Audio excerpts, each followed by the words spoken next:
Hey y'all, happy Monday. It may be a little bit or a lot all over the place today because I've just been flooded with ideas of things to talk about and I just have so much to say. Um, Today is a wonderful day because I learned that while yes, it's important for us to take time to ourselves.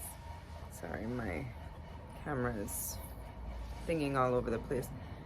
So yes, while it's important for us to take time to ourselves and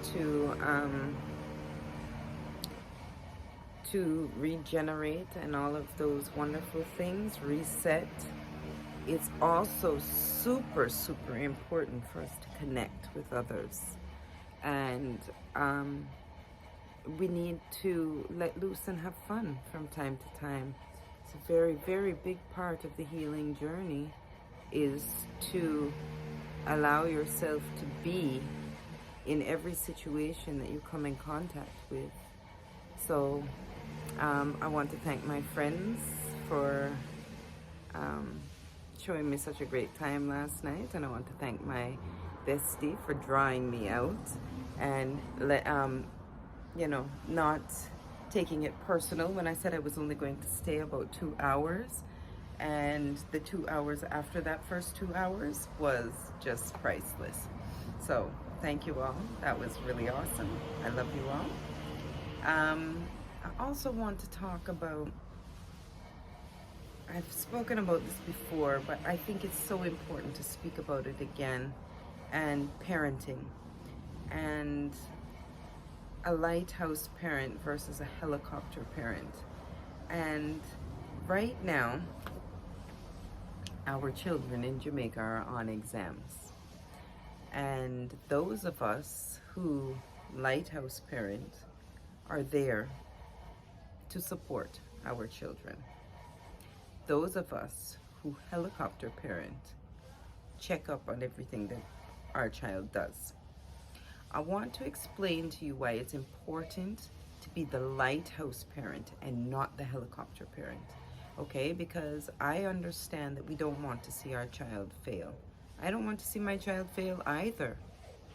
But I would prefer for my child to learn how to fail and how to come back from that, how to pick themselves back up and to do what it is that they have to do to prevent a future failure, as well as to learn that failing is not the end of the world, because a person who never learns how to fail never actually learns how to push the limits.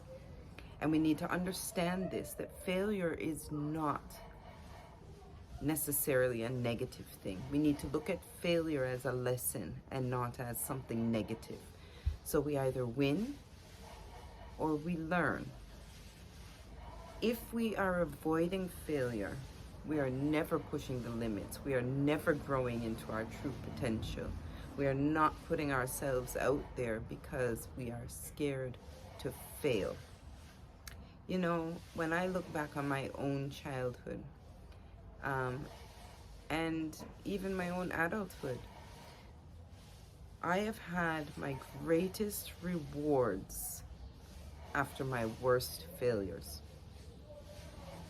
Look at my life right now, for instance. If my previous relationship did not fail, I would be living a mediocre life that I was unhappy in just because I was comfortable. I would not be living the life that I'm living, where I get to thank my friends at the beginning of the video for forcing me to come out of my hiatus and have a great time. I would not be living in a tropical country because I would have never taken the chance to leave what I knew and what I was comfortable in.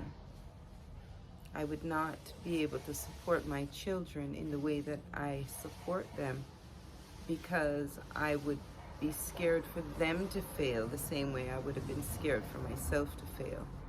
But I will tell you one thing, that after each failure, the greatest things have happened in my life. I have experienced the most growth after what some would call a failure. So I'd like to not call it a failure and just call it a reset, a lesson, maybe a blessing. So, food for thought. One love, guys. Happy Monday. Champagne Mommy Meds. Love you all.